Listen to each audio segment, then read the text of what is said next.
ఋషికొండ దారిలోకి అయితే వచ్చేసాం. సో, ఇంకొక 1 అవర్, 2 అవర్స్ అయితే ఇక్కడ కూడా జనాలతో ఫిల్ అయిపోద్ది. కాకపోతే వీకెండ్‌లో ఎక్కువ వస్తారు ఈ బీచ్‌కి. ఇప్పుడు మనం ఋషికొండ లైన్‌లో ఉన్నాం.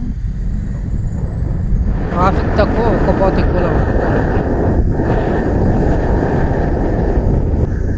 ఋషికొండకొచ్చేసాం. ఋషికొండకొచ్చేసాం. ఒకప్పుడు జగన్మోహన్ రెడ్డి కట్టిన ప్యాలెస్ అది. ఆ పైన కనిపిస్తున్న కొండ.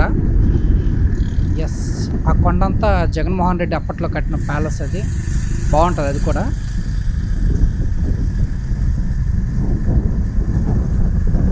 దానికి ఆపోజిటే మనకి గీతం కాలేజ్ ఉంటది. ఇవన్నీ క్లియర్‌గా చూపించట్లేదు. ఎందుకంటే మన టార్గెట్ వచ్చేసి త్రిశూలం చూడడం.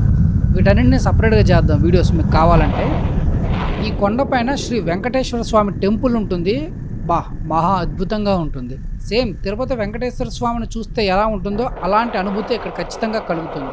ఈ టెంపుల్‌ని పూర్తిగా వ్లాగ్ చేయాలంటే ఓం నమో వెంకటేష్ అని కామెంట్ చేయండి. ఖచ్చితంగా ఈ టెంపుల్‌ని వ్లాగ్ చేస్తాను డీటెయిల్‌గా. ఆగిపోక ముందుకు సాగిపో అనుకుంటూ మన ప్రయాణం ముందుకు సాగిపోతుంది.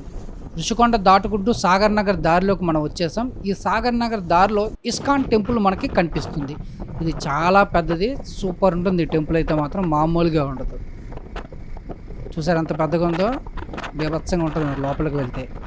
ఈ టెంపుల్ ఫుల్ వ్లాగ్ కూడా చేద్దాం.